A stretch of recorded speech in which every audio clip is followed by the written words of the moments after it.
हाँ समस्त स्क्रीन को ऊपर को देखंतु।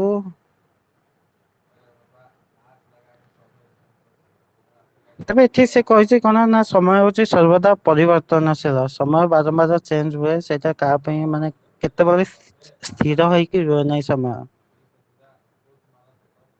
समयटा होଉଛି କଣ ନା ଯେମିତି ଆମର ପାଗ ପରିବର୍ତ୍ତନ ହୁଏ ଯେମିତି ଆମର ଦିନ ପରିବର୍ତ୍ତନ ହୁଏ ଦିନ ପରେ ଯେମିତି ଆମର ରାତି ଆସେ ଯେମିତି ଗୋଟେ ଟଙ୍କାର ମୁଦ୍ରାର ଗୋଟେ ପାର୍ଶ୍ଵ ରହୁଛି ହେଡ ଗୋଟେ ପାର୍ଶ୍ଵ ରହୁଛି ଟେଲ ସେଇଭଳି ଭାବରେ ସମୟ ସବୁବେଳେ ପରିବର୍ତ୍ତନ ହୋଇଥାଏ। ଯୁଗ ଯୁଛି ସହ ତାଳ ଦେଇ ବଦଳିଥାଏ ସବୁ କିଛି ମନୋରଞ୍ଜନ ସାହିତ୍ୟ ର ହଉଛି ମୁଖ୍ୟ ଉଦ୍ଦେଶ୍ୟ ସାହିତ୍ୟର ମୁଖ୍ୟ ଉଦ୍ଦେଶ୍ୟ ହଉଛି ମନୋରଞ୍ଜନ କରିବା। କାହାଣୀ କହିବା ଶୁଣିବା ଓ ମନୁଷ୍ୟର ଆଦିମ ପ୍ରଭୃତି ନିଜ ଜୀବନର ଅନୁଭୂତି ଓ ଅନୁଭବକୁ ରୋମାଞ୍ଚକର ଭାବରେ ଶ୍ରୋତାଙ୍କ ପାଖରେ ବର୍ଣ୍ଣନା କରି କଥକ ନିଜେ ଅପାର ଆନନ୍ଦ ଲାଭ କରିବା ସହ ଥାଏ। ସବୁ ଭାଷାରେ ଏ କାହାଣୀ ପରମ୍ପରା ଆବହମାନ କାଳରୁ ମୁଖରୁ ମୁଖକୁ ଚାଲି ଆସିଛି ପରବର୍ତ୍ତୀ କାଳରେ ଶିକ୍ଷା ଓ କାରିଗରୀ କୌଶଳର ବିକାଶ ଦ୍ଵାରା ଲିଖିତ ସାହିତ୍ୟର ଉଦ୍ଭବ ଏବଂ ବିକାଶ ହୁଏ। ତେବେ କଥା ସାହିତ୍ୟର ପ୍ରାଚୀନ ଯୁଗକୁ ଆସ କଥା ମୁଁ ଏବେ ଯୋଉ କହିଥିଲି ଯୋଉ କଥିତ ସାହିତ୍ୟ କଥିତ ସାହିତ୍ୟ ଯାହା ଆମେ କଥା ସାହିତ୍ୟ ବି ସେଇଟାକୁ ଆମେ କହିପାରିବା। ତେବେ ଏଇ ଯୋଉ କଥା ସାହିତ୍ୟ ବହୁତ ପ୍ରାଚୀନ ସମୟରୁ ଆମର ଓଡିଆ ସାହିତ୍ୟକୁ ସମୃଦ୍ଧ କରି ଆସିଛି। ଯଦି କେତେବେଳେ ନ ଶୁଭିବ ତେବେ ଆପଣ ମାନେ କହିବେ ଓକେ ତ ଆନନ୍ଦ କିମ୍ବା ଶିକ୍ଷା ଦାନ ନିମିତ୍ତ ଏଗୁଡିକର ଚର୍ଚ୍ଚା ହୋଇ ଆସୁଛି। ଯେକୌଣସି ଆମୋଦ ପ୍ରମୋଦ କରିବା ପାଇଁ ହଉ କିମ୍ବା ଶିକ୍ଷାଦାନ କରିବା ଉପରେ ହଉ ଓଡିଆ ସାହିତ୍ୟ ଆଗକୁ ଆଗକୁ ବଢି ଚାଲିଛି। ତେବେ ଲୋକମାନେ ହଉଛନ୍ତି ଏହାର ସ୍ରଷ୍ଟା। କଥିତ ସାହିତ୍ୟର ଆମେ ଯଦି କହିବା ସ୍ରଷ୍ଟା କିଏ ନା ଏମାନେ ହଉଛନ୍ତି ଲୋକମାନେ ଲୋକରୁ ଲୋକ ପୁରୁଷରୁ ପୁରୁଷ କଥିତ ସାହିତ୍ୟ ଆଗକୁ ଆଗ ବଢି ବଢି ଚାଲିଛି। ଯେମିତି ଆପଣଙ୍କର ଯେକୌଣସି ଢଗଢମାଳି ହଉ ସେଇଟା ଯେମିତି ଆପଣଙ୍କର ଜେଜେମା କିମ୍ବା ଆଈ ଆପଣଙ୍କୁ ଶୁଣେଇଥିଲେ ସେମିତି ଆପଣଙ୍କର ବୋଉ ବି ଆପଣଙ୍କୁ ଶୁଣେଇଥିଲେ ଆପଣଙ୍କ ମା ବି ଆପଣଙ୍କୁ ଶୁଣେଇଥିଲେ ସେମିତି ଆପଣ ମାନେ ଆପଣଙ୍କ ପିଲା ଛୁଆଙ୍କୁ କିମ୍ବା ଆପଣଙ୍କର ଯେତେ ସବୁ ପରବର୍ତ୍ତୀ ଯେତେ ସବୁ ସମାଜ ଆସିବେ ଆପଣ ମଧ୍ୟ ସେମାନଙ୍କୁ ସେଇ ଢଗଢମାଳି ବିଷୟରେ ଜଣିବାକୁ ଚେଷ୍ଟା କରିବେ ତେବେ ସେଇଟା ହଉଛି ଆମର କଥିତ ଭାଷା ବା କଥିତ ସାହିତ୍ୟ। ତେବେ ଲୋକ କଥା ଭିତରେ ଲୌକିକ ରୀତିନୀତି ଚାଲିଚଳଣି ପ୍ରଭୃତି ସ୍ଥାନିତ ହୋଇଥାଏ ଆଧୁନିକ ସାହିତ୍ୟ ଯେପରି ମଣିଷର ବର୍ତ୍ତମାନକୁ ଧରି ରଖେ ତାର ଜୀବନ ସଂଘର୍ଷ ତାର ବିଶ୍ଵାସ ଓ ଜୀବନ ଦର୍ଶନକୁ ସ୍ଥାନ ଦେଇଥାଏ। ଆଦିବାସୀ ଲୋକ କଥା ମଧ୍ୟ ଆଦିବାସୀଙ୍କ ଜୀବନରେ ସବୁ କିଛି ଧରି ରଖେ। ଆଦିବାସୀଙ୍କର ମୁଖ୍ୟ କଥା ହଉଛି ଯେତେ ସବୁ ଲୋକ କଥା ଥାଏ ତାଙ୍କର ଗୋଟେ ଲୋକ କଥା ହଉଛି ଗୋଟେ ଭିନ୍ନ ଧରଣର ଲୋକ କଥା। ଯେ କୌଣସି ଲୋକ କଥା ହଉ ଲୋକ କଥାର ଅର୍ଥ ହଉଛି କଣ ନା ଲୋକ କଥାରେ ଗୋଟେ ଶିଖିବାର ଗୋଟେ ଜିନିଷ ଥାଏ। ଶିଖିବାର ଗୋଟେ ମହତ୍ବ ଉଦ୍ଦେଶ୍ୟ ନେଇକି ଗୋଟେ ଲୋକ କଥାର ଆରମ୍ଭ ହେଇଥାଏ ଗୋଟେ ଲୋକ କଥାର ସୃଷ୍ଟି ହୋଇଥାଏ। ତେବେ ଆପଣଙ୍କ ଆଦିବାସୀ ଏରିଆ ହଉ କିମ୍ବା ଯେକୌଣସି ଏରିଆ ହଉ ସେଠି ଯେକୌଣସି ଲୋକ କଥା ଚାଲୁ ନା କାହିଁକି ଯେମିତି ପ୍ରାୟ ଓଡିଶାରେ ଯେମିତି ଆମେ ଦଶହରା ପାଳନ କରୁଛେ ହନୁମାନ ଜୟନ୍ତୀ ପାଳନ କରୁଛେ ପଣା ସଂକ୍ରାନ୍ତି ପାଳନ କରୁଛେ ସେଥିରେ କଣ ହୁଏ ଝାମୁ ଯାତ୍ରା ହୁଏ ପଣା ସଂକ୍ରାନ୍ତିରେ ଯେମିତି ଝାମୁ ଯାତ୍ରା ହୁଏ ଲୋକମାନେ ନିଆଁରେ ଚାଲନ୍ତି। ତ ଏଇଟା ହଉଛି ଗୋଟେ କଣ ନା ଲୋକ କଥାକୁ ଲୋକ ପରମ୍ପରାକୁ ନେଇକି ଆମେ ସବୁ ଆଗକୁ ବଢି ଆସିଛେ। ପୂର୍ବରୁ ଏଇ ପରମ୍ପରା ଚାଲିଥିଲା ଏବଂ ଏବେ ମଧ୍ୟ ସେଇ ପରମ୍ପରା ଚାଲିଛି କେମିତି ନା ପୁରୁଷରୁ ପୁରୁଷ ଆମେ ଦେଖି ଦେଖି ପୁରୁଷରୁ ପୁରୁଷ ଲୋକରୁ ଲୋକ ଆମେ ଏଇଟାକୁ ଜାଣି ଜାଣି ଆମେ ଏଇ ପରମ୍ପରା ଟାକୁ ବଞ୍ଚେଇବାକୁ ପାଇଁ ଚେଷ୍ଟା କରିଛେ ଏବଂ ଏଇ ପରମ୍ପରା ଟାକୁ ବଞ୍ଚେଇବାରେ ଆମେ ମଧ୍ୟ ସଫଳ ହେଇଛେ। ତେବେ ପୁରୁଣା କାଳରେ ଯେମିତି ଆମ ଲିପିବଦ୍ଧର କିଛି ସୁବିଧା ନଥିଲା ଲିଖିତ ସାହିତ୍ୟ ହିସାବରେ ଆମ ପାଖରେ କିଛି ଅପସନ ନଥିଲା ସେତେବେଳେ ଏଇ କଥିତ ସାହିତ୍ୟର ଉଦ୍ଭାବନ ହେଲା ଏଇ କଥିତ ସାହିତ୍ୟର ଆରମ୍ଭ ହୋଇଯାଇଥିଲା। ତେବେ ପର୍ବପର୍ବାଣୀ ସାମାଜିକ ରୀତିନୀତି ସବୁ ପାଳନ କିମ୍ବା ଅବସର ସମୟରେ ଏଗୁଡିକ କୁହାଯାଏ ଲୋକ କଥାର କଥାକାର ହେଉଛନ୍ତି ବୁଢା ବୁଢୀ। ପୂର୍ବଜଙ୍କ ଠାରୁ ଆଦୃତ ଓ ଜୀବନର ଦୀର୍ଘ ଅନୁଭବକୁ ନେଇ କଥା କହିଥାନ୍ତି ଏମାନେ। ବିଭିନ୍ନ ପୂଜାର ପୂଜକ ମଧ୍ୟ ପୂଜା ସମ୍ବନ୍ଧୀୟ କଥା କହିଥାନ୍ତି। ଯେମିତି ଆପଣଙ୍କର ବ୍ରାହ୍ମଣ ମାନେ ଯେ କୌଣସି ପୂଜା କରିବାକୁ ଆସନ୍ତି। କିମ୍ବା ଆପଣଙ୍କର ଯେକୌଣସି ବ୍ରତ ଉପବାସ କରନ୍ତି। ଯେମିତି ଆପଣଙ୍କର ଖୁଦୁରୁକୁଣୀ ହଉ ଯେମିତି ଆପଣଙ୍କର ଗୁରୁବାର ଓଷା ବ୍ରତ ହଉ। ସେଥିରେ ଯଦି ଆପଣ ମାନେ କୌଣସି ବ୍ରାହ୍ମଣକୁ କୌଣସି ପଣ୍ଡିତ କୁ ଡକେଇଥିବେ। କୌଣସି ସଂସ୍କୃତ ପଣ୍ଡିତକୁ ବି ଡକେଇଥିବେ ସେମାନେ କଣ କରିବେ? ନା ସେମାନେ ସେଇ ବହିରୁ ଦେଖିକି ସେମାନେ ତମକୁ ସେ କଥାଟାକୁ ବୁଝିବାକୁ ଚେଷ୍ଟା କରିବେ। ଯେମିତି ଆପଣ ମାନେ ଦେଖନ୍ତୁ ଘରେ ଘରେ ଯେମିତି ଭାଗବତ ହୁଏ। ଆପଣଙ୍କ ଘରେ ଯଦି ଗୋଟେ ପିଲାଟେ ଜନ୍ମ ହେଇଛି। ପିଲାଟେ ଜନ୍ମ ହଉ ହଉ ଲୋକମାନେ କଣ କରନ୍ତି ଘରେ ଭାଗବତର ସମ୍ମିଳନୀ କରନ୍ତି। ସେ ଭାଗବତର ଯୋଉ ବିଷୟ ବସ୍ତୁକୁ ସେଠି ଆଲୋଚନା କରାଯାଏ। ଯେଉଁ ସବୁ ଭାଗବତ ଦଳରେ ଯୋଉ ସବୁ ଯେତେ ସବୁ ଲୋକ ଆସିଥାନ୍ତି 7-8 ଜଣ ଲୋକ ଆସିଥାନ୍ତି। ସେମାନେ ଭାଗବତର ସମ୍ପୂର୍ଣ୍ଣ ବିବରଣୀ ଶିଖେଇ ଦେଇଥାନ୍ତି ସବୁ ବୁଝେଇ ବି ଥାନ୍ତି ଯେ ଭାଗବତରେ କଣ ଲେଖା ହେଇଛି ସେଥିରୁ କଣ ଶିଖିବା ଦରକାର। ତେବେ ଏଇ ଯୋଉ କଥିତ ସାହିତ୍ୟ କଥା ସାହିତ୍ୟ ଏଇଟା ହଉଛି ଆମ ଜୀବନରେ ଗୋଟେ ମୂଲ୍ୟବାନ ଗୋଟେ ଆମର ଓଡିଆ ଭାଷାର ଓଡିଆ ସାହିତ୍ୟର ଗୋଟେ ମୂଲ୍ୟବାନ ଜିନିଷ ହଉଛି କଥିତ ସାହିତ୍ୟ। ତେବେ ମୌଖିକ ସାହିତ୍ୟରେ ଲୋକ ସାହିତ୍ୟ ସୀମିତ ତେବେ ଏଥିରେ ଅଛି ତାର ସୌନ୍ଦର୍ଯ୍ୟ ଓ ମୌଳିକତା। ମୌଖିକ ଯେହେତୁ ଲିପିବଦ୍ଧ ହେଇପାରିବ ନାହିଁ। ମୌଖିକ କେବଳ ମୁଖସ୍ଥ ହିସାବରେ କରାଯାଏ। ମୌଖିକ କେବଳ ମୁହଁର ଭାଷା। କେବଳ ମୁହଁରେ ଆମେ ତାକୁ ମୌଖିକ ସାହିତ୍ୟକୁ ପରିପ୍ରକାଶ କରିପାରିବା।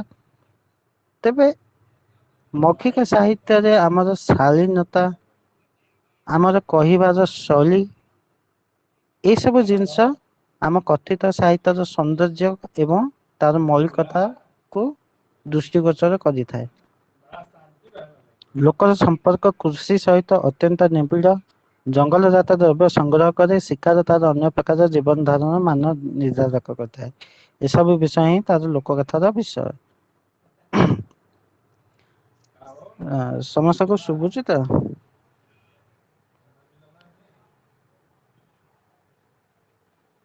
ଆଉ ସମସ୍ତଙ୍କୁ ଶୁଭୁଛି?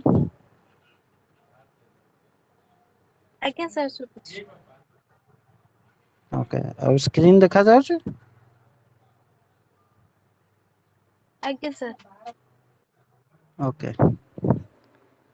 ତେବେ ଦେଖନ୍ତୁ କୃଷି କାର୍ଯ୍ୟ ଆରମ୍ଭରୁ ଜମି ହଳ କରିବା ମୁଠି ଛୁଇଁବାଠୁ ଆରମ୍ଭ କରି ଧାନ କଟା ସରିବା ପର୍ଯ୍ୟନ୍ତ ବିଭିନ୍ନ ସମୟର ବିଭିନ୍ନ ପୂଜା ପର୍ବ ଉତ୍ସବ ଆଦିକୁ କୃଷକ ନିଜ ଜୀବନର ଅଂଶ କରିଦିଏ। ମୁଁ ଯେମିତି ଏବେ କହିଥିଲି ଆପଣ ମାନଙ୍କୁ ଯେମିତି ଆପଣ ମାନଙ୍କର ପଣା ସଂକ୍ରାନ୍ତି ଦିନ ହନୁମାନ ଜୟନ୍ତୀ ଦିନ ଝାମୁ ଯାତ୍ରା କରାଯାଏ ଲୋକମାନେ ଯୋଉମାନେ ଇଏ କରନ୍ତି ତାକୁ କଣ କହନ୍ତି ଉପାସନା କରିଥାନ୍ତି କିଛି ଗୋଟେ ଉପାସକ ରଖିଥାନ୍ତି ଯେ ମୋର ମୁଁ ଏଇ ଉପାସନା ଟା ରଖିଛି ତ ମୁଁ ଝାମୁରେ ନିଆଁରେ ଚାଲିବି।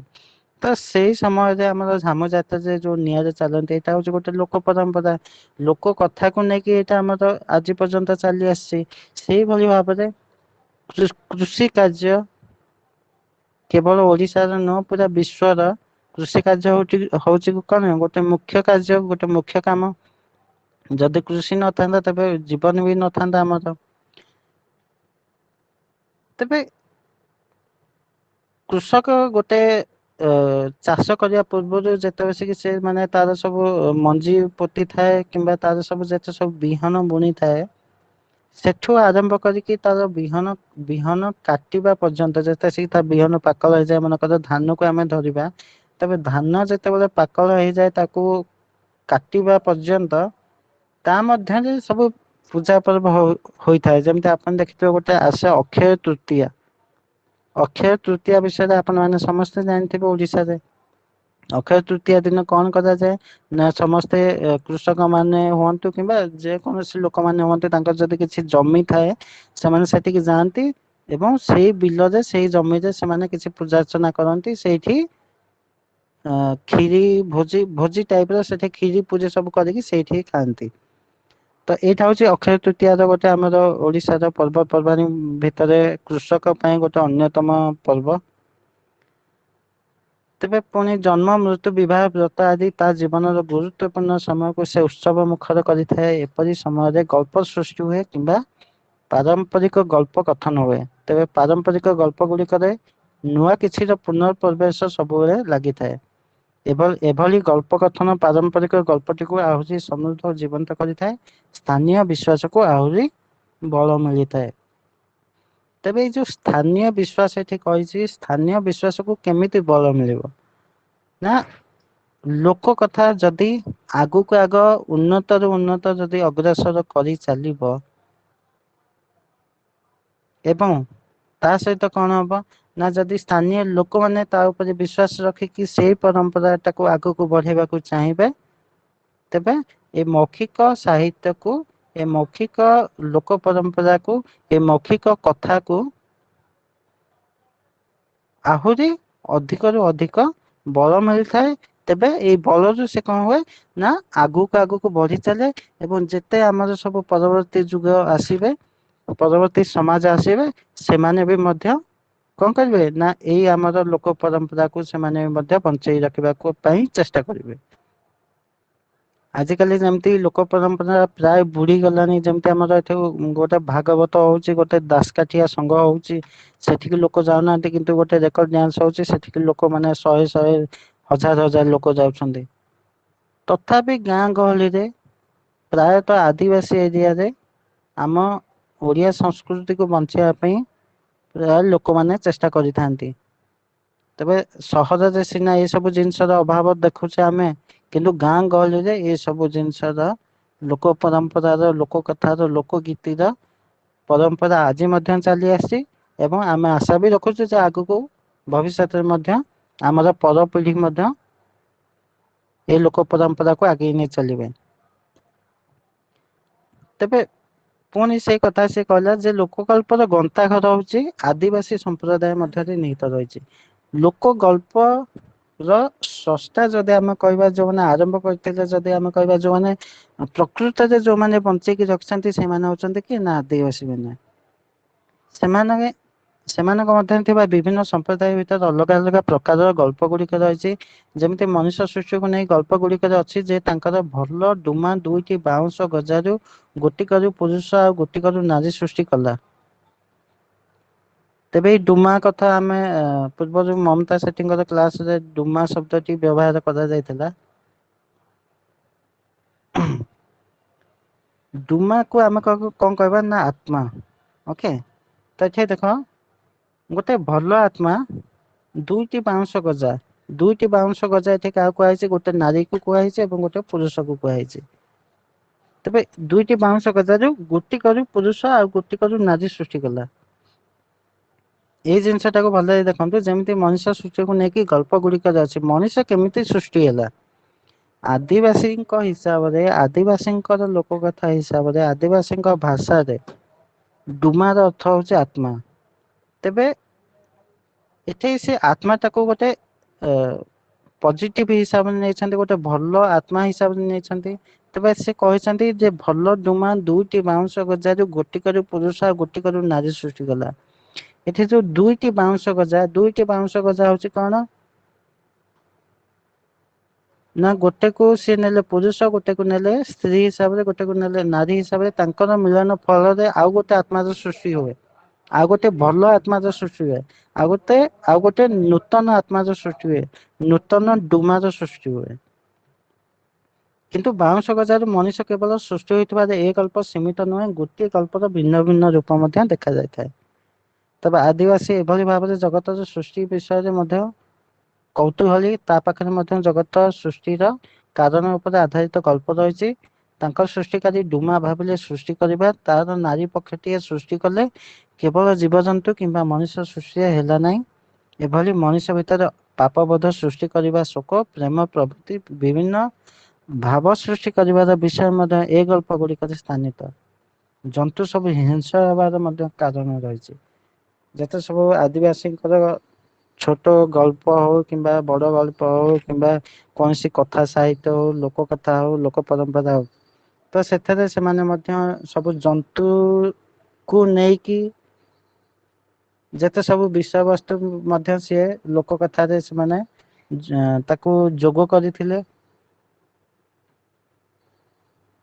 ତାପରେ ଆମେ ଦେଖିବା ଜୀବନ ଓ ଜଗତର ସୃଷ୍ଟିକୁ ନେଇ ଆଦିବାସୀ ମନୁଷ୍ୟ ମଧ୍ୟ ଅନୁସିନ୍ଧୁଷ ମନ ଟିକେ ପ୍ରୟୋଗ କରେ, ସିଏ ତାର କଳ୍ପନା ଶକ୍ତି ଅନୁସାରେ ତାର ସମାଧାନ ଦିଏ।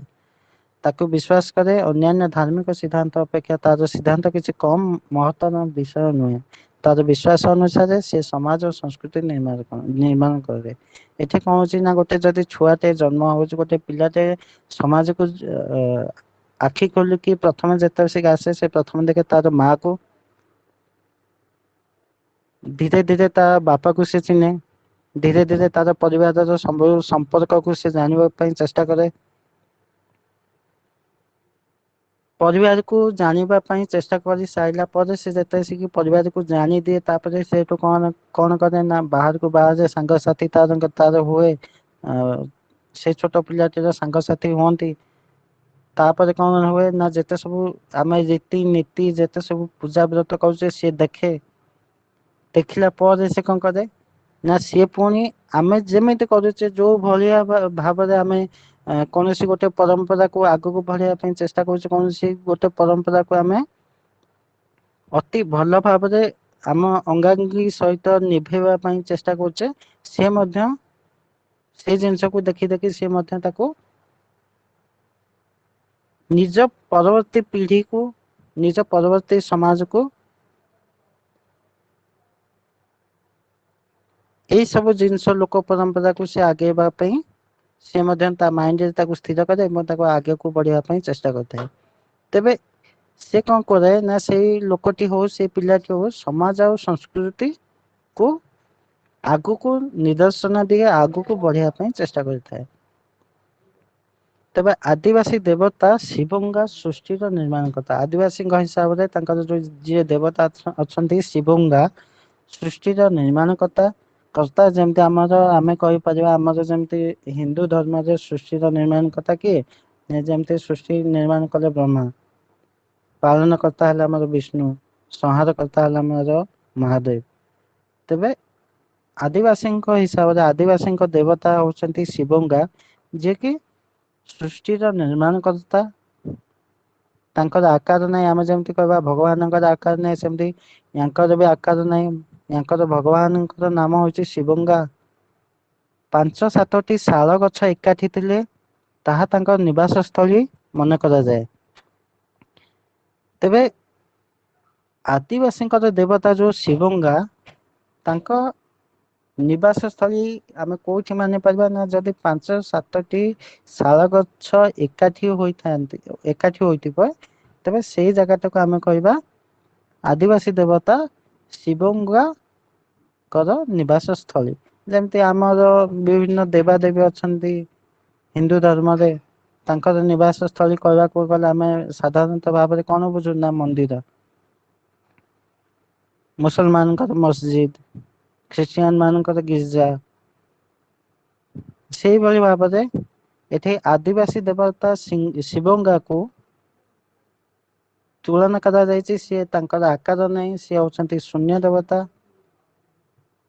ଯେମିତି ଆମର କୁହାଯାଇଥିଲା ଚର୍ଯା ସାହିତ୍ୟରେ ପିଣ୍ଡ ବ୍ରହ୍ମାଣ୍ଡ ତତ୍ଵ।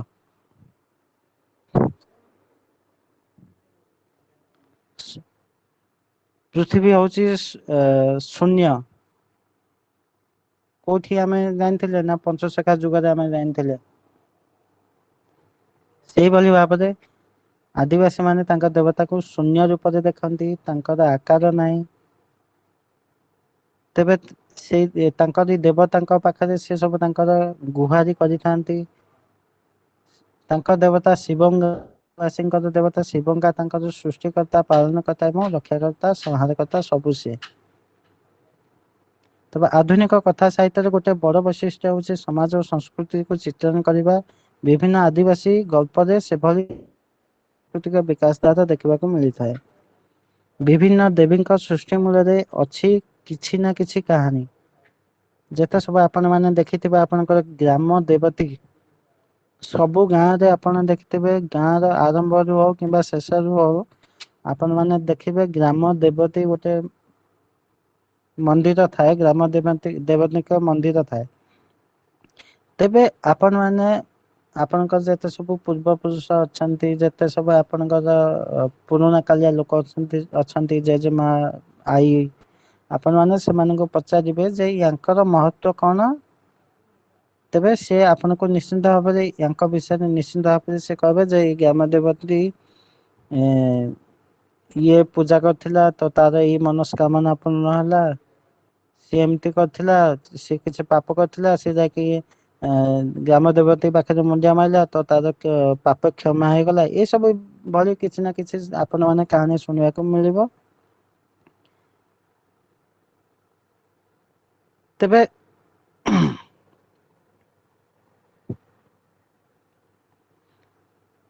ଆଦିବାସୀ ଦେବତା ଶିବଙ୍ଗାଙ୍କ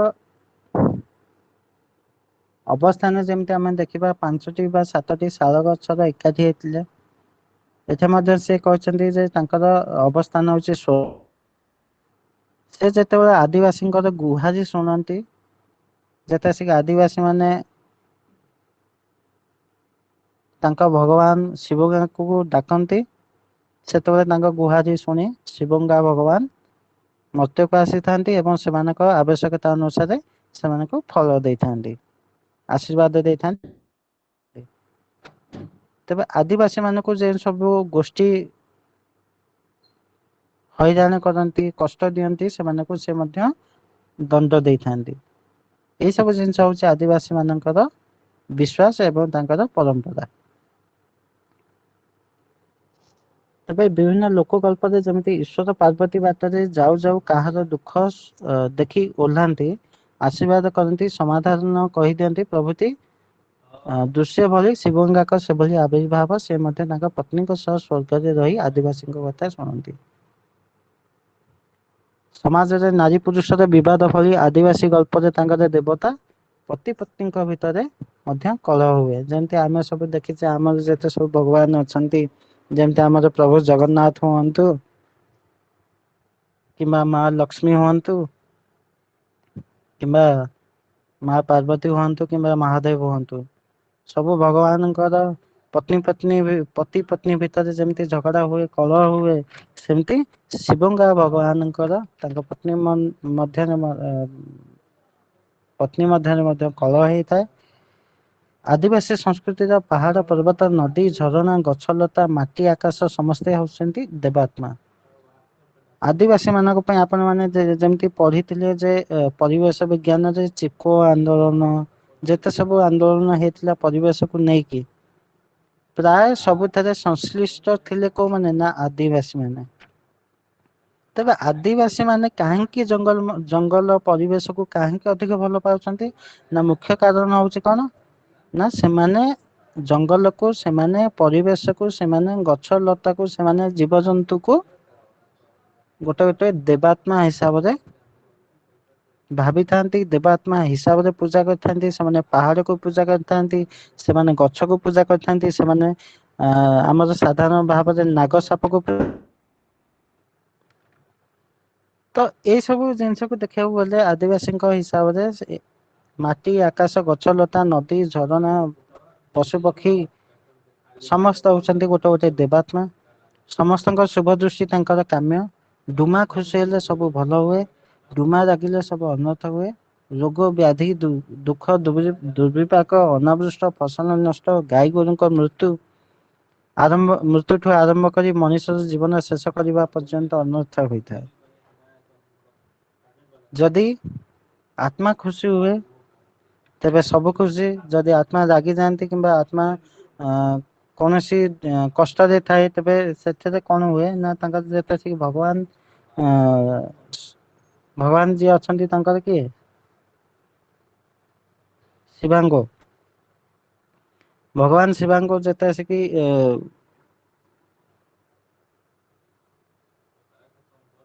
ଲୋକମାନଙ୍କର ଗୁହାରି ଶୁଣନ୍ତି, ସେ ସେତେସିକି ଧରା ପୃଷ୍ଠକୁ ଓହ୍ଲେଇ ଆସନ୍ତି, ମର୍ତ୍ତ୍ୟକୁ ଆସନ୍ତି ଆଦିବାସୀଙ୍କ ମେଳରେ ରହି ତାଙ୍କର ସବୁ ସୁଖ ଦୁଃଖ ବୁଝିଥାନ୍ତି। ତାଙ୍କ ଆବଶ୍ୟକ ହିସାବରେ ତାଙ୍କୁ ବଳ ଦିଅନ୍ତି, ତାକୁ ବଳ ଦିଅନ୍ତି ଏବଂ ତାଙ୍କୁ ସେ ଆଦିବାସୀ ଲୋକମାନେ ଯାହା ଚାହୁଁଥିବେ ସେଇ ହିସାବରେ ସେମାନଙ୍କୁ ସେ ଫଳ ଦେଇଥାନ୍ତି ଏବଂ ତାଙ୍କ ଯେତେ ସିକି ଆତ୍ମା ଲାଗିଯାଏ, ଆତ୍ମା ସେତା ସେ କଣ ହୁଏ ନା ବିଭିନ୍ନ ପ୍ରକାର ରୋଗ ହେଇଥାଏ, ବିଭିନ୍ନ ପ୍ରକାର ଫସଲ ନଷ୍ଟ ହେଇଥାଏ, ଫସଲ ନଷ୍ଟ ହୋଇଥାଏ। ଗାଈ ଗୋରୁଙ୍କ ମୃତ୍ୟୁଠୁ ଆରମ୍ଭ କରିକି ମଣିଷର ଜୀବନ ମଧ୍ୟ ମୃତ୍ୟୁ ମୁଖରେ ପଡିଥାଏ। ତେବେ ଆଦିବାସୀ ଦେବତା ମଣିଷଙ୍କ ଭଳି ଟିକେ ଟିକେ ରାଗିଯାଏ, ରାଗିକି ସନ୍ତୁଷ୍ଟ ମଧ୍ୟ ହେଇଯାଏ, ରାଗିଲେ ପ୍ରତିଶୋଧ ନିଏ, ସନ୍ତୁଷ୍ଟ ହେଲେ ସବୁ କିଛି ଦେଇଦିଏ। ସନ୍ତୁଷ୍ଟ କରିବା ପାଇଁ ଏମାନେ ଶସ୍ୟ ଅର୍ପଣ କରନ୍ତି, ମଦ ଢାଳନ୍ତି। ତେବେ ଆମେ ଯଦି ଦେଖିବା ଆଦିବାସୀ ଗୋଟେ ପରମ୍ପରା, ଏମିତି ଗୋଟେ ପରମ୍ପରା, ଏମିତି ଗୋଟେ ସମାଜ ଯେ କି ଅତି ବିଶ୍ୱାସୀ। ଆଦିବାସୀ ଲୋକମାନେ ଅତି ବିଶ୍ୱାସୀ, ସହଜରେ ସେମାନେ ସମସ୍ତଙ୍କୁ ବିଶ୍ୱାସ କରିଯାଆନ୍ତି। ଯଦି ଆପଣ ମାନେ ତାଙ୍କୁ ଟିକେ ଧୋକା ଦେବା ପାଇଁ ଚେଷ୍ଟା କଲେ, ସେମାନେ ଆପଣଙ୍କଠୁ ବି ଆହୁରି ଅଧିକ ଭାବରେ ଏତେ ଡେଞ୍ଜର ହେଇଯିବେ, ଏତେ ତାଙ୍କର ରାଗ ହେଇଯିବ, ତେବେ ସେ ରାଗକୁ ଆଉ ସେ ତାଙ୍କର ଇଭେନ ସେମାନେ ମାରିବା ପାଇଁ ବି ଆପଣଙ୍କୁ ପଛେଇବେନି। ତ ତାଙ୍କ ରାଗ ହଉଛି ସବୁଠୁ ଏକ ପ୍ରଚଣ୍ଡ ରାଗ, ସେ ଯେତେ ଶାନ୍ତି ଥିବେ, ଯେତେ ଖୁସିରେ ଥିବେ ଏବଂ ଆପଣଙ୍କ ଉପରେ ସନ୍ତୁଷ୍ଟ ଥିବେ, ସେ ଆପଣଙ୍କ ସହିତ ବନ୍ଧୁତ୍ୱର ସ୍ଥାପନା କରିବେ। ଆପଣଙ୍କୁ ବିଭିନ୍ନ ପ୍ରକାରିଆ ଶସ୍ୟ ଅର୍ପଣ କରିବେ, ଯେତେ ସବୁ ଶସ୍ୟ ଅଛି ଶସ୍ୟ ଅର୍ପଣ ଦେବେ। ତାଙ୍କର ଯେତେ ସବୁ ଲୋକାଲି ଯେତେ ସବୁ ମଦ ଅଛି, ତେଣୁ ଆପଣଙ୍କୁ ମଦ ଦେବେ, ଯେମିତି ହାଣ୍ଡିଆ। ହାଣ୍ଡିଆ ପ୍ରାୟ ପୁଅ ପିଲାମାନେ ଜାଣିଥିବେ ହାଣ୍ଡିଆ। ହାଣ୍ଡିଆ ହଉ, ତାପରେ ମହୁଲି ହଉ, ଆଦିବାସୀ ଲୋକଙ୍କର ଯୋଉ ମଦକୁ ଆମେ କହିବା ଲୋକାଲି ମଦକୁ। ତେବେ ଆଦିବାସୀ ମଣିଷ ତା ପରିବାର ବର୍ଗ ପାଇଁ ସମଗ୍ର ଜୀବନକୁ ଅଜାଡି ଦେଇଥାଏ, କିନ୍ତୁ ମୃତ୍ୟୁ ପରେ ବି ଡୁମା ହୋଇ ପରିବାରକୁ ଦେଖୁଥାଏ। ଏଠି ସେ କଣ କୁହାଯାଇଛି ନା, ସେ ଯୋଉ ଆତ୍ମା ହଉଛି ଗୋଟେ ଆଦିବାସୀ ମରିଗଲା ପରେ ତାର ଯୋଉ ଆତ୍ମାଟି ଥାଏ, ସେ ମଲା ପରେ ବି ତା ଆତ୍ମା ଟା ତା ପରିବାର ଉପରେ ସୁଦୃଷ୍ଟି ସବୁବେଳେ ପକେଇକି ରଖିଥାଏ। ତା ପରିବାରର ବିକାଶ ଦେଖିବା ପାଇଁ ଚେଷ୍ଟା କରେ। ଢେର ପୁଅ ଝିଅ, ପୁଣି ସେମାନଙ୍କ ପୁଅ ଝିଅ ଗୋଠ ଭର୍ତ୍ତି ଗାଈ ଗୋରୁ ସବୁ ଦେଖି ଆତ୍ମା ଖୁସି ହୋଇଥାଏ ବା ଡୁମା ଖୁସି ହୋଇଥାଏ। ଏମାନଙ୍କୁ ଆଶୀର୍ବାଦ କରୁଥାଏ ସର୍ବଦା। ତେବେ ମୁଖ୍ୟ କଥା ହଉଛି ଡୁମାର ଅର୍ଥ ହଉଛି ଆତ୍ମା। ତେବେ ଆତ୍ମା ସବୁବେଳେ ନିଜର ପରିବାରର ଖୁସି ପାଇଁ ସବୁବେଳେ ଚେଷ୍ଟା କରିଥାଏ।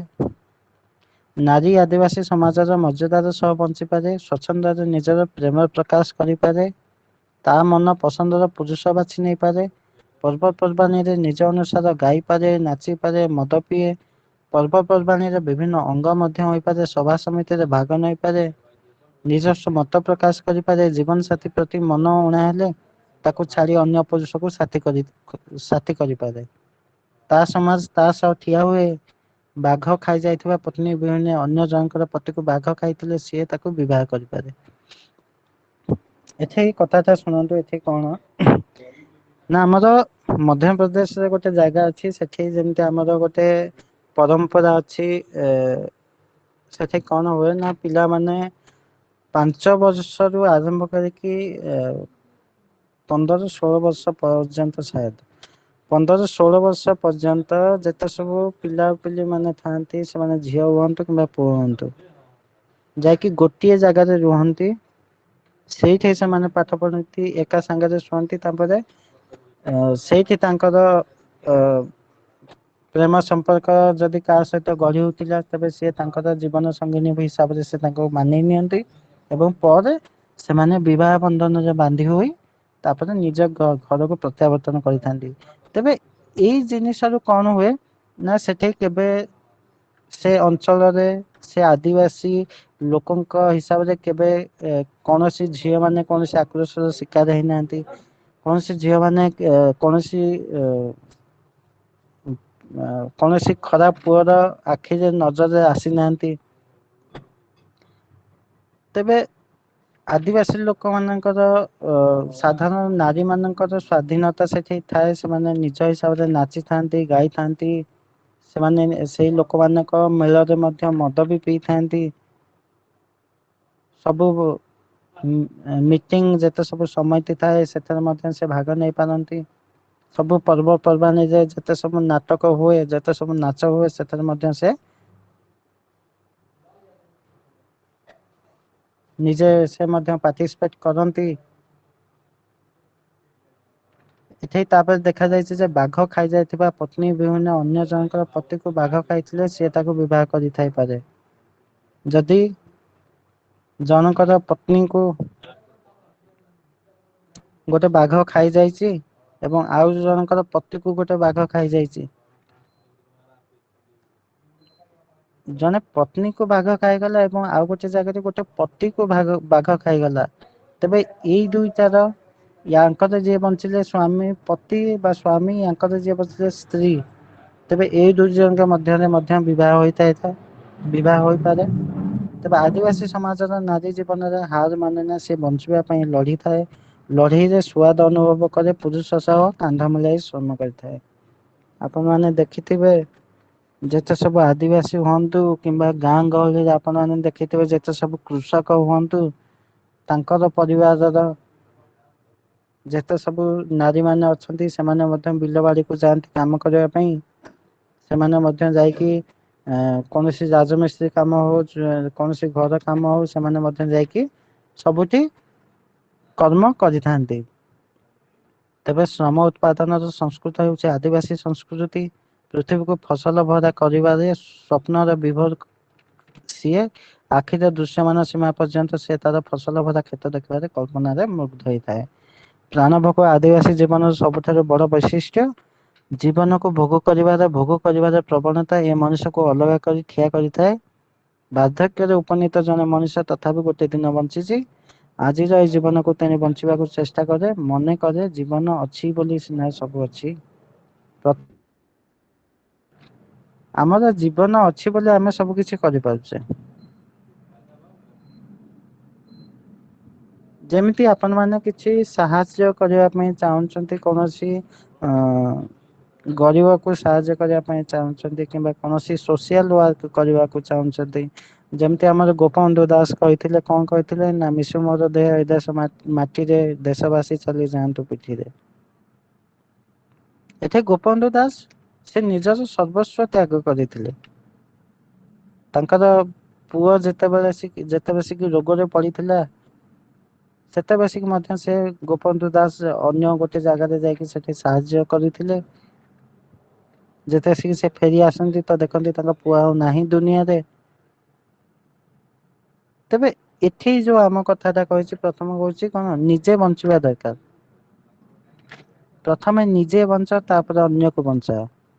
ଯଦି ତମେ ନ ବଞ୍ଚିବ ତେବେ ତମେ ଆଉ କାହାକୁ ବଞ୍ଚେଇବ କେମିତି? ମନେ କର ମୋ ପାଖରେ 100 ଟଙ୍କା ଅଛି। ତେବେ ମୁଁ କଣ କରିବି କମ ସେ କମ ମୁଁ ଆଜି ପାଇଁ ବଞ୍ଚିବା ପାଇଁ ମୋର ଯେତିକି ଦରକାର ମୁଁ ସେତିକି ରଖି ମନେକର ଆଜି ପାଇଁ ବଞ୍ଚେଇବା ପାଇଁ ମୋର 50 ଟଙ୍କା ଦରକାର। ତେବେ 100 ଟଙ୍କାରୁ 50 ଟଙ୍କା ମୁଁ ମୋ ପାଇଁ ପ୍ରଥମେ ରଖିଦେଲି। ତାପରେ ମୋ ପାଖରେ ବଳିଲା କେତେ ଟଙ୍କା ନା 50 ଟଙ୍କା ବଞ୍ଚିଲା। ତେବେ ସେଇ 50 ଟଙ୍କାରୁ ମୁଁ ସାମାଜିକ ସେବାରେ ତାକୁ ଲଗେଇବି। ତ ଏଇ କଥାଟା ଏଇଟାକୁ ମୁଖ୍ୟ ଏଇଠି ଧରା ଯାଇଛି। ପ୍ରଥମେ ନିଜେ ବଞ୍ଚାଅ ତାପରେ ଅନ୍ୟକୁ ବଞ୍ଚାଅ। ନିଜେ ବଞ୍ଚିଲେ ହିଁ ତମେ ଯଦି ରହିଥିବ ତମେ ଯଦି ବଞ୍ଚିଥିବ ତେବେ ଅନ୍ୟକୁ ବଞ୍ଚେଇ ପାରିବ। ଯଦି ତମେ ବଞ୍ଚି ନଥିବ ତେବେ ଅନ୍ୟକୁ ବଞ୍ଚେଇବ କେମିତି? ତେବେ ଏଠି ଜୀବନ ପ୍ରତି ଏତେ ବେଶୀ ଆସ୍ଥା ଏ ମଣିଷର କଲୋନିୟର ବିଷୟ ନିଶ୍ଚୟ ଗଦ୍ୟ ମହାକାବ୍ୟର କାଳଜୟୀ ଉପାଦାନ ସବୁ ଆଦିବାସୀ ଜୀବନରେ ପରିଦୃଶ୍ୟମାନ। ଲୋକ ବିଶ୍ୱାସ ଲୋକକଳ୍ପର ଅନ୍ୟତମ ବୈଶିଷ୍ଟ୍ୟ ରୋଗ ବ୍ୟାଧି ପ୍ରାଙ୍ଗନ ନାଶନ ଆଦିରେ ସେ କାରଣ। ଗୁଣି ଗାରେଡି ମନ୍ତ୍ରତନ୍ତ୍ର ଦ୍ଵାରା ସବୁ ସମ୍ଭବ ବୋଲି ଏମାନଙ୍କ ବିଶ୍ୱାସ ବଳି ପ୍ରଥା ମଧ୍ୟ ଏମାନଙ୍କର ବିଶ୍ୱାସର ଅନେକ ଦିଗ। ବଳି ଦ୍ଵାରା ଦେବୀ ସନ୍ତୁଷ୍ଟ ହୋଇ ମଙ୍ଗଳ କରିଥାନ୍ତି ବୋଲି ଏମାନେ ଧରନ୍ତି। ଆପଣ ମାନେ ସାଧାରଣ ଭାବରେ ଦେଖିଥିବେ ଯେତେ ସବୁ ଆଦିବାସୀ ହଉ କିମ୍ବା ପ୍ରାୟ ପ୍ରାୟତଃ ନୁହଁ ଏବେ ତ ସବୁ ବଳିର ବଳି ଉପରେ କଟକଣା କରାଯାଇଛି। ପ୍ରାୟ ଆଦିବାସୀ ଏରିଆରେ ଚଣ୍ଡିଙ୍କ ଉପରେ ବଳିଦାନ ଦିଆଯାଏ ଛେଳି ଦାନ ହଉ କିମ୍ବା ଆଗରୁ ତ ମଣିଷ ଦାନ ବି ହଉଥିଲା ମାନେ ଛୋଟ ଛୁଆଙ୍କୁ ନେଇକି ସେମାନଙ୍କୁ ବଳି ପକେଇ ଦଉଥିଲେ। ତ ଏବେ ବି ମଧ୍ୟ ସେଇଟା କମି ନାହିଁ ଯେମିତିକି ଆମର ଛେଳି ମାନଙ୍କୁ ଦିଆଯାଉଛି କୁକୁଡା ମାନଙ୍କର ବଳି ଦିଆଯାଉଛି। ତେବେ ଆଦିବାସୀ ଏରିଆରେ ଏଇ ସବୁ ଜିନିଷର ପ୍ରକୋପ ଅଧିକ ଥାଏ। ସେମାନେ ବିଶ୍ଵାସ କରିଥାନ୍ତି ଆମେ ବଳି ଦେଲେ ଭଗବାନ ଆମ ଉପରେ ସନ୍ତୁଷ୍ଟ ହେବେ। ଭଗବାନ ଆମ ମାନଙ୍କର ଭଲ ପାଇଁ ଚିନ୍ତା କରିବେ। ଭଗବାନ ଆମକୁ ବର ଦେବେ ଏବଂ ଆମେ ଯାହା ଚାହୁଁଛୁ ସେଇ ହିସାବରେ ଆମେ ସେଇ ସବୁ ଜିନିଷ କରିପାରିବୁ। ତେବେ ଶିବ ପାର୍ବତୀଙ୍କ ବିଷୟ କିମ୍ବା ରାମାୟଣ ପ୍ରସଙ୍ଗ କିମ୍ବା ଆଦିବାସୀ ଗଳ୍ପରେ ସ୍ଥାନିତ ମଣିଷ ସହିତ ପଶୁ ପକ୍ଷୀ ବଣ ପାହାଡ଼ ଇତ୍ୟାଦି ଲୋକଗଳ୍ପର ଚରିତ୍ର। ଲୋକଗଳ୍ପର ଚରିତ୍ରରେ ଆମେ ମଣିଷ ସହିତ ବିଭିନ୍ନ ପଶୁ ପକ୍ଷୀ ବନ୍ୟ ଜନ୍ତୁ ବଣ ପାହାଡ଼ ନଦୀ ଇତ୍ୟାଦିକୁ ସବୁକୁ ନେଇକି ଆମେ ଗୋଟେ ଲୋକଗଳ୍ପ କରିଥାଉ। ତେବେ ସମସ୍ତଙ୍କ ଭିତରେ ମଣିଷର ଚରିତ୍ର ଆରୋପଣ କରାଯାଇଥାଏ। ଲୋକଗଳ୍ପ ଗୁଡ଼ିକର କଳାଗତ ମୂଲ୍ୟ ରହିଛି। ଏଥିରେ ମଧ୍ୟ କଥନକାର କଥା ପ୍ରସଙ୍ଗରେ ବିଭିନ୍ନ ରସ ପରିବେଷଣ ସହିତ ବିଷୟକୁ ଜୀବନ୍ତ କରିପାରନ୍ତି। ଲୋକ ଗଳ୍ପରେ ଯେମିତି ଆମର ଦେଖନ୍ତୁ କବିତାରେ ଆମେ ଯେମିତି ଅଳଙ୍କାରର ପ୍ରୟୋଗ କରୁଛେ ସେଇଭଳି ଭାବରେ ଲୋକ ଗଳ୍ପରେ ମଧ୍ୟ ଗୋଟେ ରସର ପ୍ରୟୋଗ କରାଯାଇଥାଏ। ତେବେ ରସ ଯେ କୌଣସି ଜିନିଷରେ ଗୋଟେ ମିଶାଯାଏ ସେଠି କଣ ହୁଏ ନା ସେଇ କଥାଟାକୁ ଯଦି ଆମେ ପରବର୍ତ୍ତୀ ସମୟରେ ଶୁଣିବା ପରବର୍ତ୍ତୀ ସମୟରେ ଆମେ ତାକୁ ଦେଖିବା ତେବେ ଆମ ରୋମ ଟାଙ୍କୁରି ଉଠିବ। ଗୋଟେ ଉତ୍ସାହ ସହିତ ଆମେ ସେଇ ଜିନିଷଟାକୁ ଆମେ ପଢିବା। ଗୋଟେ ଉତ୍ସାହ ସହିତ ଆମେ ସେ ଜିନିଷଟାକୁ ଆମେ ଶୁଣିବା। ତେବେ ଯେତେ ସେ କି ରସ ସବୁ ଲୋକଗଳ୍ପ ଗୁଡିକରେ ମିଶ୍ରିତ କରାଗଲା ମିଶ୍ରଣ କରାଗଲା ଏଇ ସବୁ ଜିନିଷର ମିଶ୍ରଣ ପରେ ରସର ମିଶ୍ରଣ ପରେ ଲୋକ ଗଳ୍ପ ହଉ ଲୋକ କଥା ହଉ ଯେମିତି ଯେତେ ସବୁ ଆମର ଢଗ ଢମାଳି ଅଛି ଯେତେ ସବୁ ସେଠାରେ କଣ ଦେଖିଥିବେ ନା ସେଟା ଶୁଣିବା ପାଇଁ ଭଲ ଲାଗେ। ସେଇଟା କହିବା ପାଇଁ ବି ଭଲ ଲାଗେ। ତେବେ ଏଇ ଯୋଉ ଭଲ ଲାଗେ କଣ ପାଇଁ ନା ସେଥିରେ ରସର ପ୍ରୟୋଗ କରାଯାଇଛି। ଶବ୍ଦକୁ ଗୋଟେ ଅନ୍ୟ ଏମିତି ଶବ୍ଦ ସହିତ ଯୋଡା ହେଲା ଯୋଉଟା କି ଶୁଣିଲେ ଭଲ ଲାଗିବ। ତେବେ ଏଇଭଳି ଭାବରେ ଲୋକ କଥା ହଉ ଲୋକ ଗଳ୍ପ ହଉ ସେଥିରେ ରସର ପ୍ରୟୋଗ କରାଗଲା। ତାପରେ ଲୋକ ଗଳ୍ପରେ ଲୋକ ସମାଜ ଲୋକ ସଂସ୍କୃତିକୁ ଦେଖିବାକୁ ମିଳିଲା। ଯାହା ଆମ କଥା ସାହିତ୍ୟର ଆଦି ରୂପ ଭାବରେ ଗ୍ରହଣ କରିବାକୁ ସୁଯୋଗ ଦେଇଥାଏ। କଥା ସାହିତ୍ୟର ସବୁ ଉପାଦାନ ଯଥା କାହାଣୀ ଚରିତ୍ର ଭାଷା ଶୈଳୀ ପଟଭୂମି ବର୍ଣ୍ଣନା ସଂଳାପ ପ୍ରଭୃତି ଲୋକ ଗଳ୍ପ ଗୁଡିକରେ ମଧ୍ୟ ଦେଖିବାକୁ ମିଳିଥାଏ। ତେବେ ଲୋକ ଗଳ୍ପ ମଧ୍ୟରେ ବିଭିନ୍ନ ପ୍ରକାର ସବୁ ଜିନିଷ ଦେଖିବାକୁ ମିଳିଥାଏ ଯେତେ ସବୁ କାହାଣୀ ଚରିତ୍ର ପ୍ରଭୁ ଶ୍ରୀରାମଙ୍କର ଜଙ୍ଗଲ ଯିବା କଥା ହଉ ତାଙ୍କର ବାଲ୍ମିକିଙ୍କ କଥା ହଉ କିମ୍ବା ଯେତେ ସବୁ ଆପଣ ଜରାୟୁ ପକ୍ଷୀଙ୍କର ହଉ ହନୁମାନଙ୍କର କଥା ହଉ ବିଭିନ୍ନ ପ୍ରକାର କାହାଣୀ ଚରିତ୍ରକୁ ନେଇକି ବିଭିନ୍ନ ପ୍ରକାର ଲୋକ ଗଳ୍ପ ରଚନା କରାଯାଇଥିଲା। ତେବେ ଲୋକ ଗଳ୍ପ ହଉଛି ପ୍ରୟାସ ସମ୍ଭୂତ ନୁହେଁ ଏହା କଥନକାରଙ୍କ ସ୍ଵତଃସ୍ଫୂର୍ତ ବର୍ଣ୍ଣନା। ଏଇଟା ହଉଛି କଣ ଲୋକ ଗଳ୍ପ ଟା କଣ ନା କଥନକାର ଯିଏ କହିଥାଏ ତାହାରି ରଚନା ତାହାରି ବର୍ଣ୍ଣନା। ଯିଏ ଆରମ୍ଭ କରେ ସେଇଟା ହଉଛି ତାର ରଚନା। କାହିଁକି ନା ଏଇ ଜିନିଷ ସବୁ ହଉଛି ମୌଖିକ ହିସାବରେ ହେଇଥିଲା। ମୁଖସ୍ଥ ହିସାବରେ କରାଯାଇଥିଲା ପ୍ରଥମେ ଜଣେ ଆରମ୍ଭ କଲା ତେବେ ସେଇ ଜିନିଷ ଟାକୁ ଆଉ ଗୋଟେ ଲୋକ ଦେଖିକି ପୁଣି ତାକୁ ଫଲୋ କଲା ତାକୁ ଦେଖିକି ପୁଣି ଆହୁରି 3 ଜଣ ଫଲୋ କଲେ। ତେବେ ଲୋକ ଗଳ୍ପ ଗୁଡିକର ରୂପକ ଗଳ୍ପ ଗାଲୁ ଗଳ୍ପ ନୀତିମୂଳକ ଗଳ୍ପ ପ୍ରଭୃତି ରହିଛି ଯାହାକି ପାଲି ଜାତକ କଥା ପଞ୍ଚତନ୍ତ୍ର ବେତାଳ ପଞ୍ଚବଂଶତି 32 ସିଂହାସନ ହିତୋପଦେଶ ପ୍ରଭୃତି ଗଳ୍ପ ସହିତ ସାମଞ୍ଜସ୍ୟ ପରିଲିଖିତ। ଏହା ସବୁ ହଉଛି ଲୋକ ଗଳ୍ପର ଗୋଟେ ଗୋଟେ ନାଁ। ଲୋକଗଳ୍ପର ଅନ୍ୟତମ ରୂପ ହେଉଛି ଓଷା ବ୍ରତ କଥା ଯେତେ ସବୁ ଓଷା ବ୍ରତ କଥା ଆପଣ ମାନେ ଦେଖୁଥିବେ ଆପଣ ମାନେ ଯେକୌଣସି ବହି ଦୋକାନକୁ ଯାଉଥିବେ ତ ସେଠି ବିଭିନ୍ନ ପ୍ରକାର ଓଷା ବ୍ରତ କଥାର ବହି ଆପଣଙ୍କୁ ମିଳିବ। ଓଷା ବ୍ରତ ପାଳନରେ ସନ୍ତାନ ସନ୍ତତି ଧର୍ମ ଐଶ୍ୱର୍ଯ୍ୟ ସୁଖ ସୌଭାଗ୍ୟ ସବୁ ପ୍ରାପ୍ତି ହେବାର ବା ପାଳନ ନ କରିବାର ଦ୍ଵାରା ଅନିଷ୍ଟ ହେବାର ଭୟ ମଧ୍ୟ ଦେଖିବାକୁ ମିଳିଥାଏ। ଓଷାବ୍ରତ କଥାରେ ସନ୍ତାନ ସନ୍ତନି ଏବଂ ଧର୍ମ ଐଶ୍ୱର୍ଯ୍ୟ ସୁଖ ସୌଭାଗ୍ୟକୁ କେମିତି ପ୍ରାପ୍ତି କରାହବ ଏବଂ କେଉଁ ଭଳି ଭାବରେ ଦେବାଦେବୀଙ୍କର ପୂଜା କରାହବ ଏବଂ ଯଦି ଆପଣ ସେ ସବୁ ଜିନିଷ ପାଳନ ନ କରିବେ ତେବେ କଣ କଣ ସବୁ ଅନିଷ୍ଟ ହବ ସେ ସବୁ ଲୋକ ଗଳ୍ପ ଓଷା ବ୍ରତ କଥା ଯୋଉଟା କି ଆମେ କହିବା ମଧ୍ୟ ଲୋକ ଗଳ୍ପ ଏଇ ସବୁ ଜିନିଷ ଦେଖିବାକୁ ମିଳିଥାଏ। ତେବେ ଏହା ଐଶୀ ମହିମା ପ୍ରଚାରରେ ମୁଖ୍ୟତଃ ପ୍ରଚାର ଧର୍ମୀ ଗଳ୍ପ ଭାବରେ ଅଭିହିତ ହୋଇଥାଏ। ସ୍ତ୍ରୀ ଲୋକଙ୍କ ଦ୍ଵାରା ଏହା ବେଶୀ ଭାବରେ ପାଳନ କରାଯାଏ। ଏହା ବର୍ଣ୍ଣନା ଶୈଳୀ ଗଦ୍ୟ ପଦାତ୍ମକ। ଏଠାରେ ହଉଛି କଣ ନା ପ୍ରାୟ ଓଷା ବ୍ରତ କଥା ନାରୀ ମାନେ ବ୍ୟବହାର କରନ୍ତି। ନାରୀ ମାନେ ଯେତେ ସବୁ ଓଷା ବ୍ରତ ପାଳନ କରିଥାନ୍ତି ସେମାନେ ସବୁ ଏଇ ଲୋକ ଗଳ୍ପର ବ୍ୟବହାର କରିଥାନ୍ତି। ତେବେ ଏହାର ବର୍ଣ୍ଣନା ଶୈଳୀ ହଉଛି କଣ ନା ଗଦ୍ୟ ପଦ୍ୟାତ୍ମକ। ସେଥିରେ ଗଦ୍ୟ ବି ଥାଏ ଏବଂ ପଦ୍ୟ ବି ଥାଏ। ଗଦ୍ୟ ପଦ୍ୟର ସମଷ୍ଟିକୁ ଆମେ ଗଦ୍ୟ ପଦ୍ୟାତ୍ମକ କହିପାରିବା। ତେବେ ଲୋକଗଳ୍ପ ଗୁଡିକ ପ୍ରାଚୀନ ସାହିତ୍ୟରେ ମଧ୍ୟ ଦେଖିବାକୁ ମିଳିଥାଏ। ସାରଳା ମହାଭାରତରେ ସାହାଡା ବର କଥା ସାହାଡା ବର କଥା ଆପଣ ମାନେ ଦେଖିଥିବେ ଯେତେ ଆସିକି ଗାନ୍ଧାରୀଙ୍କର ଯେତେ ଆସିକି ବିବାହ ହେଲା କାହା ସହିତ ଧୃତ ରାଷ୍ଟ୍ରଙ୍କ ସହିତ। ଗାନ୍ଧାରୀ ଯେତେ ସିକି ବିବାହ କଲେ ଧୃତ ରାଷ୍ଟ୍ରଙ୍କ ସହିତ ସେତେ ସିକି କଣ ହେଇଥିଲା ନା ଗାନ୍ଧାରୀ ଥିଲେ ଗୋଟେ ଉଆଁସୀ କନ୍ୟା।